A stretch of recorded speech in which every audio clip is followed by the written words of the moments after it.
Pleasure to have you all here as well in the العلم of Imam الخوئي, my grandfather, and he was the teacher of السيد in the Maraja which you have right now. First of all, I hope you had a wonderful time in Baghdad in the Waqf al-Sunni and the Waqf al-Shi'i, and I hope that during these 2 days which you are here you will have a good day, good program as well. I think who's the best, the Waqf of Sunni and Shia have organized a good combination of ziyarat here in Najaf. I'll speak about al-Ilm in general. The original project of al-Ilm was in Sahan Fatima, which we have right now, and the shrine itself was demolished by the Ba'athi regime, unfortunately, in 1989 by the Saddam's regime. Originally, the plan of al-Ilm is a seminary for Islamic studies. It doesn't make a difference, Sunni, Shia. We had a few, Sayyid Muhammad Tantawi al-Azhar, he studied here, as he claimed. He said, I studied 3 months Tafsir al-Bayan of Sayyid al-Khou'i, Tafsir of the Holy Quran. al-Ilm project, which you are here now, which is our honor to have you here, is a school of seminary studies with 11th floor story. And you've already visited the library. We have 1.5 with the second section. We have the first section which you are here. The second section hasn't been built right now. The estimation of the books which we have in the library is 1.5 million books. And the rooms which you see from level 7 to down is 300 rooms, which has the capacity of 900 students. 2 months ago we had our brothers from Baghdad, the Sunni brothers. They were from Shafi'i and Hanafi and Hanbali.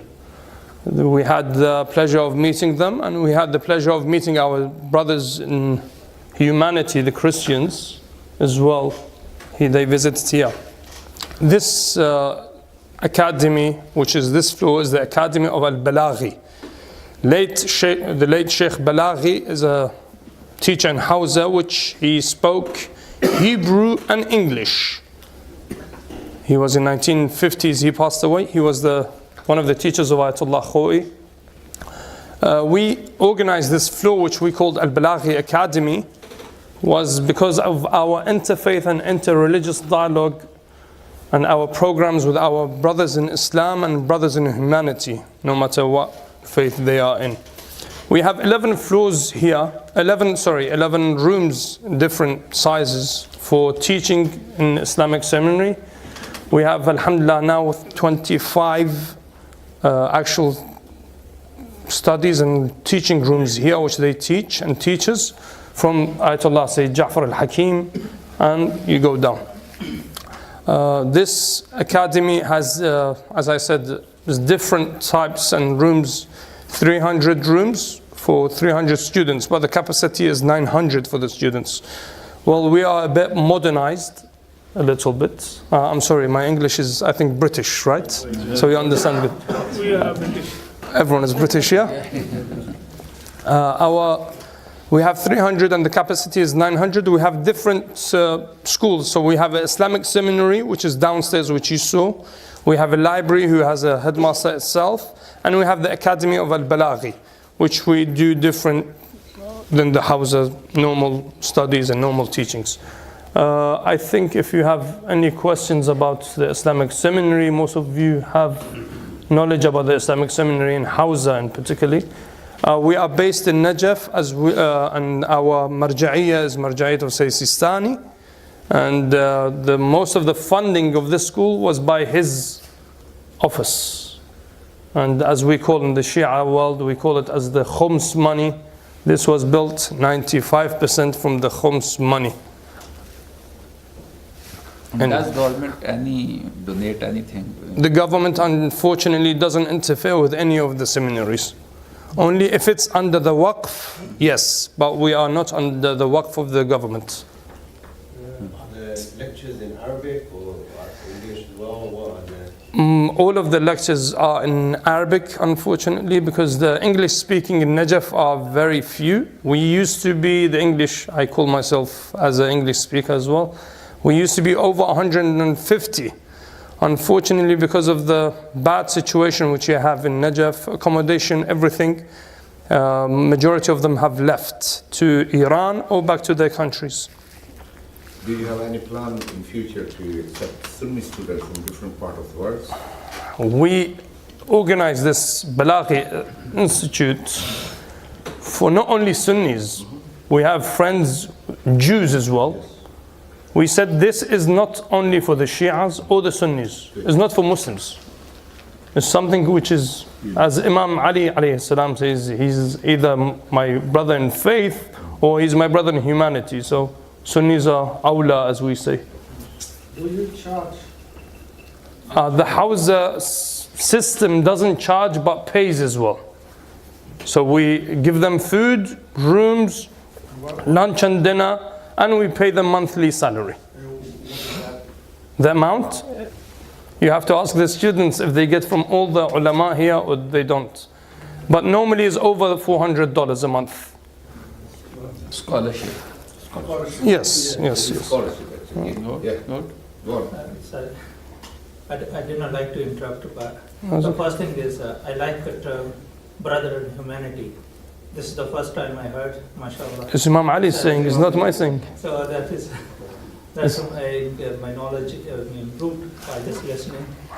The second, the question is there any arrangement for the sisters for education, because 50% population is sisters, and obviously in everywhere in the world. So is there any arrangement for We accept sisters as well, but not in the seminary.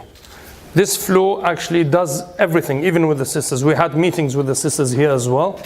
But because unfortunately the gathering of the sisters and the brothers in the Islamic seminary is unnatural. So we have a different entrance for the sisters as well. So when they come here, they have meetings with the brothers. But an Islamic seminary for sisters is outside of this place. We have Dar al-Hikmah for sisters outside the city.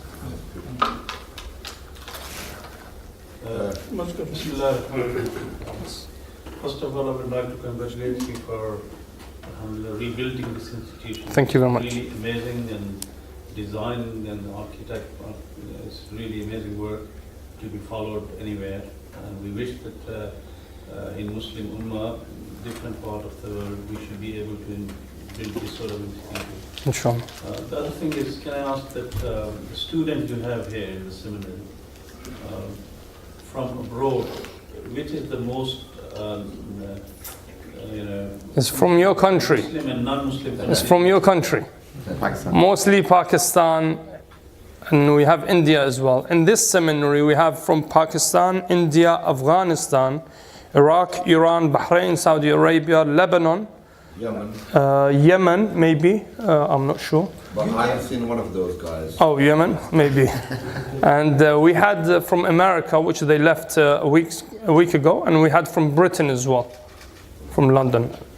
So it was all mixed. We accept everyone, and our registration is online. I think is the only institute which is online and on internet. Do you have any short courses? Online website. Yes, we do. daralilm.com. And I'll give you the card, I'll see you. Do you have any short courses for people who are not from Shia background, but they want to learn about generally about, for example, they belong to another denomination, but they want to come and study about the few month courses for the Shia? We organized the program with the Imam Hussein's shrine in Karbala, which we brought our brothers from Mosul and Al-Anbar about the Shia. And we did the same. We took our students from the Shia seminary to Mosul to understand about the Sunnis. So we have this kind of... So, he means actually from abroad. From abroad. Yesterday we were speaking to one of our best friends, our brother Mustafa Field in London. We're going to start a summer camp here. So he's going to bring from abroad. How long? It depends how much they want. Okay. Because our summer schools, normally here we have 2 months. Our summer's holidays, vacation, so we can accept them. So what about visa? Because usually pilgrimage visa That's with the brothers in London. They are sorting that the problem. They sort it out. No, but visa goes from here. We'll try to. Don't worry. Mustafa Field and the others can sort it out. Sorry, he. I have two questions. Yes. One, do you have any distance learning? No, unfortunately. Because distant learning, still Iraq, don't forget, Iraq after Saddam Hussein is the Hawza, the seminary in Iraq, starting slowly to get up. So Iran has, and we're trying to, inshallah, to reach that point. The second, my question is that, do you have any plan to have not similar but some type of that level library in Europe, for example? In Europe? Yeah, because it is a need, because there are a lot of there's a Muslim. I remember Sayyid Yusuf al-Khou'i, if you know him. He's my dear cousin in London. He works in interfaith and interreligious dialogue a lot, Yusuf. I remember him asking Iraqis to come to live abroad and spread the Islamic rulings. I think, well, it should be the opposite exactly. Because the Iraqis or the Middle Eastern, when they live in abroad and they live in Western countries, they don't understand the environment of that European country. So if it's the opposite, I'd rather accept that more than we go there. No, not you, for the other communities to have access to. Yes, to Najaf. To come here. No, library. Oh, library. To use of library in London or London? Yeah, they're most welcome. Al-Khouï Foundation has a very big library in London as well. Yes, they can use Al-Khouï Foundation. You've got a lot of foundations which have libraries Many big libraries in London. Yes. Do you publish any books in-house? From here? Yes. No, unfortunately, not now. Not yet, because they're recent. Can I have everyone's attention? Bismillah ar-Rahman ar-Rahim. Like I explained earlier on, Najaf was on its peak. The Shias seminary was on its peak before Saddam, and everything was destroyed during the era of Saddam. We are now coming back to where we were. We're trying to go back, like Sayyid explained. We're trying to go back to the same position where we were 40, 50 years ago, the peak of Sayyid al-Khouï. So inshallah it will take a bit of time. So this is a new institution. Such a beautiful start. I'm so happy today that I want you to come back and study. So this is alhamdulillah a very good start. Yes. Just want to ask that just for information, because as in Sunni school of thought we have a different denomination. Similarly, you have a different denomination as well. Is this the institution is the biggest in Najaf, or you have some more? No, we have From different denominations. normally the Hawza by itself, the Islamic seminary is one, but it goes under schools, not schools of thought. School of thought is one, but we have different schools. For example, the name of the school is different, but who's the major authority is Sayyid Sistani. So we have Sayyid al-Hakim's office, for example, which inshallah you're going to visit. He has few schools as well, which again, all of the exams in the Islamic seminary in Najaf are by Sayyid al-Hakim's office. So if you want to enter the Hawza, enter the Islamic seminary right now, you have to go and do an exam there. So for example, our Muqaddamat book are mostly Arabic literature and Arabic grammar, which are written by Suyuti, Ibn Hisham, which are mostly Sunnis, which we do the Arabic literature of them. We don't have a Shia book about literature, we have from the Sunni brothers. So I think the majority is based on the marja'iyya. Which marja'iyya? But altogether we are under one school of thought. And you had another question? My background is scientific, and so Dr. Idris. so I'm more doctor, not a scholar in Islam. So lucky that I'm with the scholars of Islam. Alhamdulillah. My question is, in the past when Islam was leading the world, the schools like this or universities like this, they were giving religious education side by side with scientific education. all scientists were the religious scholars as well. Is there any courses you're doing now that the people educated here could be scientists as well? Unfortunately, in most of the Islamic seminaries right now, it depends on the person himself. So we have, for example, some in Islamic seminary in the Shia world, the majority, they go around fiqh and usul. But tafsir of the Quran as well we do. Arabic grammar as well we do. Hadith, rijal, diraya, philosophy, we do. But it depends on the student himself. He wants to become widely alim, or he wants to just become a specialist in one thing. So in other, I remember maybe in 40 years ago, we had some ulama who were very good in mathematics as well, in physics as well. But today, I don't know. I doubt it. No? Why آخر سؤال? We need to go. Oh, the lunch is very good there. So I'll come with you. You mentioned about the admissions obviously online. Yes. And what about, like, is there prerequisites for those who want to enter, or is it like totally from the beginning? What are the conditions? Completely from the beginning? The conditions in the Islamic seminary is not from the beginning. Here we don't have any studies. They sleep here and we teach them tafsir, Quran and hadith. And the rest he can do outside this Islamic seminary. So he can do with any other scholars outside. So in terms of that, to get like the visa and so on and so forth, there's the prerequisites. What are the prerequisites? We have the conditions for this year. He has to be, first of all, he has to be from 17 to 25, the age. And he has to has finished at least year 9. So he has to be over 16. Yeah, GCSEs for example. GCSEs for example.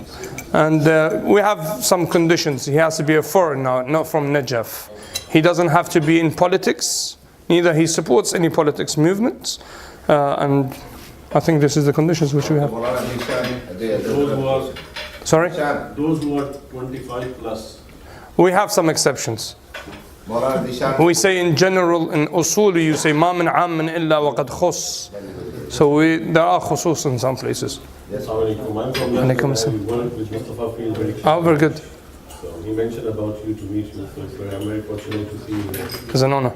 I just want to know about those who are graduate from here. The degree is equivalent to like masters or something like that? Normally in Iraq, as I speak, in Islamic seminaries of Iraq, we don't give degrees.